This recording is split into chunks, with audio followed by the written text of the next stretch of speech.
Yeah, welcome back to my class again today. Now we are going to look at explicit data type. In the last class, we did implicit, but I didn't really give much examples. So I'm just going to give you a little example on implicit and then we'll move on to explicit data type, where we are going to use the three functions that I mentioned, which is looking at the int function, the float function, and the string function to be able to explicitly, that is outwardly convert data from one type to another and then use them in our program. So, but before then, let me just give a little more example on implicit data type conversion. So let's go to our PyCharm. This is our main program. Let's go to our first program. We launch that. Yes, this was what we executed in the implicit class. So let me just delete this. Now, still on the implicit, before I begin the explicit, I can declare a variable and assign data to it and say this is true. You see, this is a Boolean data type. We looked at data type, so true, you understand what data type true is. Now, I come here and I say B, another data type, 10. Then I can say print, or I say C equals A plus B.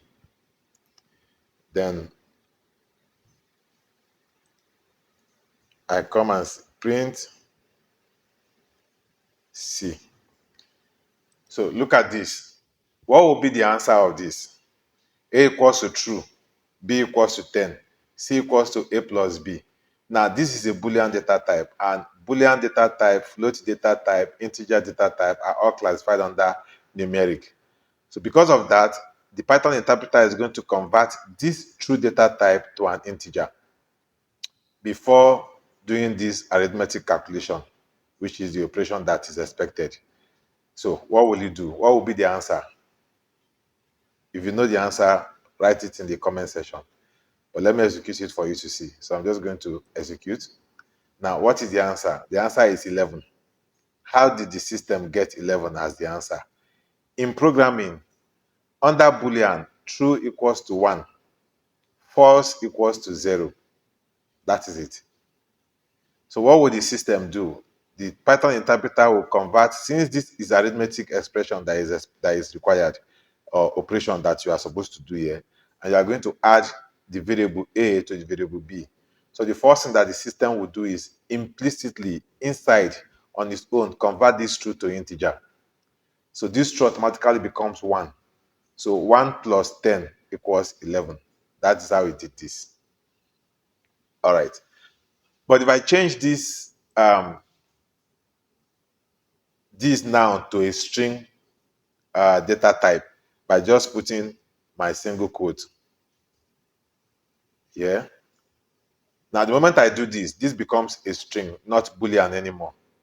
Now, when I try to now add A plus B, it's going to throw me an error. So you will see the error that it will give me. See, it will throw me an error. Why? Because this is a type error. Can only concatenate string, not integer to string. So for it, because of this data type that is seen here, because of this data, the system automatically assign this variable A to what? To the string class. Why this one will be what? The int class. Because this is first, it's going to consider this plus as concatenate. And you cannot concatenate a string to an integer. It is not able to find inside the string class a method that will be able to do this job. That's why it's throwing you this error. With this single quote, this true becomes a string, no longer Boolean. So you can see the color change from blue to green. And then you cannot find the method to do that. So if assuming I want to, we all know we've checked data type before. So print, and then I say type A. Here, print type B. So what will be the class? Let's just execute it. Okay, it's still going to give me error. Now comment this one or bring this one, comment this, comment this line, comment this line. So it's telling you that A is what? Class string, while B is what? Int. So you cannot concatenate string and int. The system cannot implicitly convert this string to what? To integer for you to be able to do the addition or concatenate. And it cannot convert this one. So that is why it's giving you that error when you try to execute this query. So when you try to execute this query, it's giving us this error that can only concatenate. So type error. This is not syntax error, type error. So that is what I wanted to show you, still on the implicit. Now let's go into the explicit data type conversion. All right. So the first one we are going to deal with is float.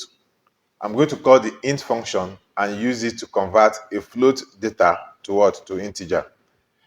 Now I'm writing my query and I'm expecting an integer, but what I'm supplying is going to be float. So I have to convert it to integer before I can use it in my query. So I say A, then I call the int function this. So I supply 20.5. Now that is a float. But this int function is going to convert it to what? To an integer. Then I have B, and then I give it 20. This is an integer. Now I can come here and say C equals A plus B. And I can do print C. Now, if I ask you to tell me what will be the data type of A, I can come here and say print type A. And here I will say print type B. All right, so I declare a variable A and I assign a value to it. But what I'm supplying is a float data type. What I need here for my addition is an integer, right?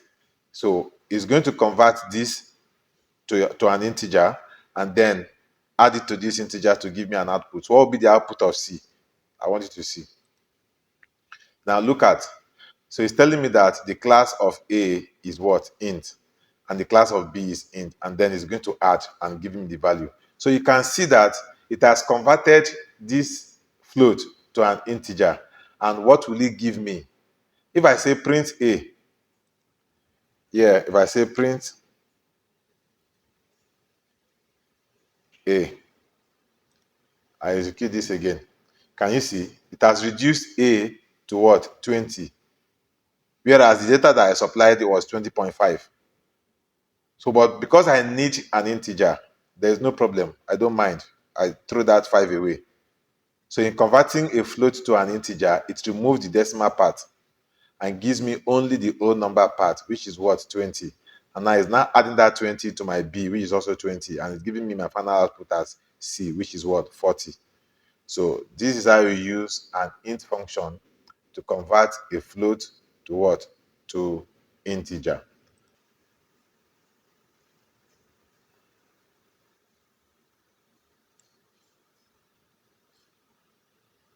Let's delete this, and then we can convert Boolean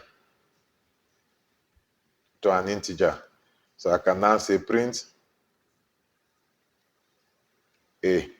What will it give me? If I say print A, what will it give me? So you see A is 1. So it's converting this Boolean, which is true, to what? Integer. And it's giving me this. I can come here and say B equals int. And then I supply false to it. Now, if you don't put it in the first letter uppercase, it's not the same. It will throw you an error. If I say F, you can see that the color didn't change. So it will not identify this one. So it has to be uppercase. Take note of that. Very, very important. Now print B. So you can see when you convert a Boolean value to an integer, true is 1, false is what? 0. So that is that. Now I can also convert a string to an integer. But to be able to achieve that, that string data type must have a valid integer type in it before the conversion can be done. You know, I told you that data is a placeholder for information. If I'm going to convert a string literal to an integer, it means that that string literal, that value must contain an integer information, a valid integer information in it. If not, it will throw you an error. For example, so I'm going to change this. If I change this one to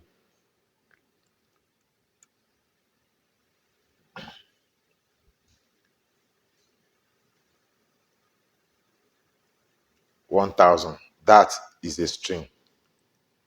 If I change this one, let me remove this, and let me remove this.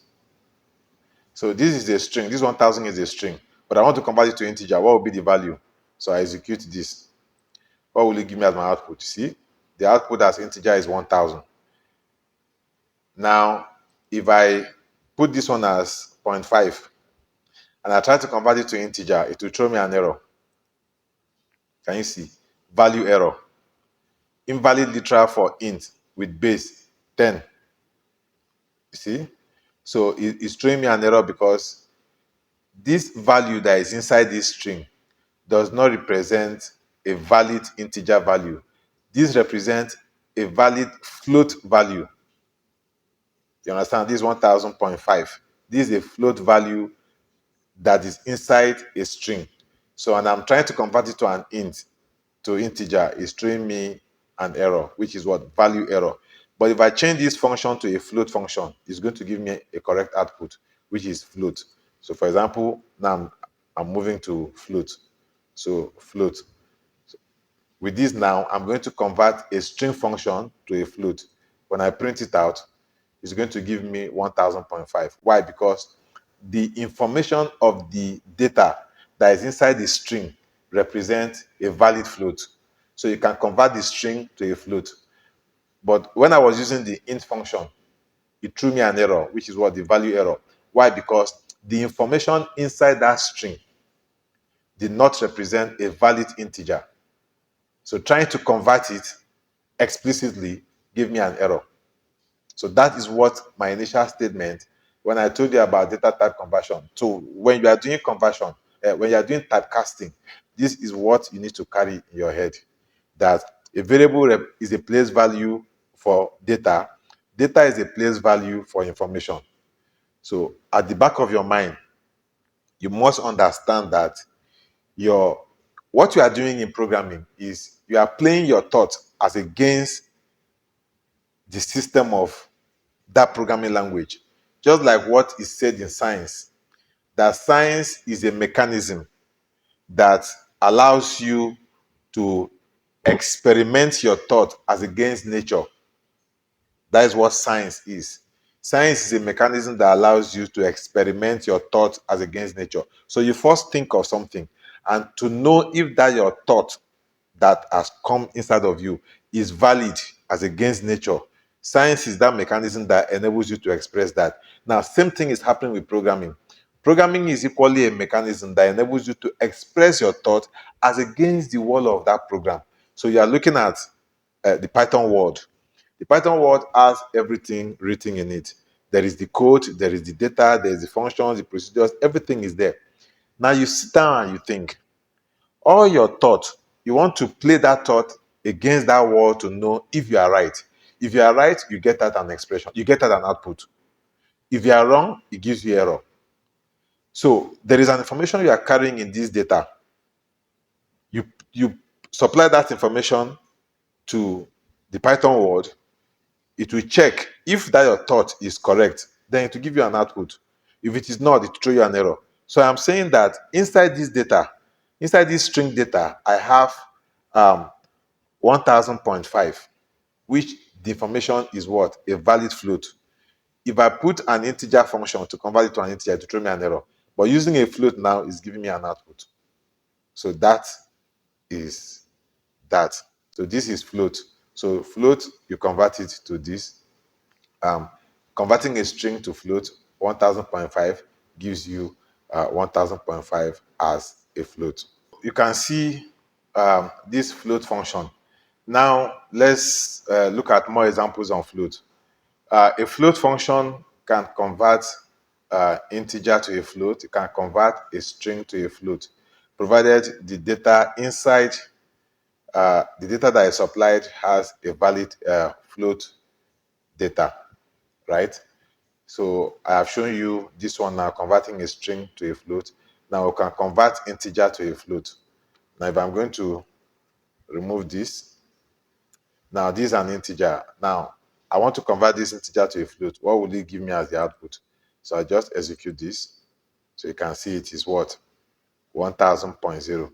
A float simply has the side of the whole number and then the side of the decimal point. So 1000 to a float is 1000.0.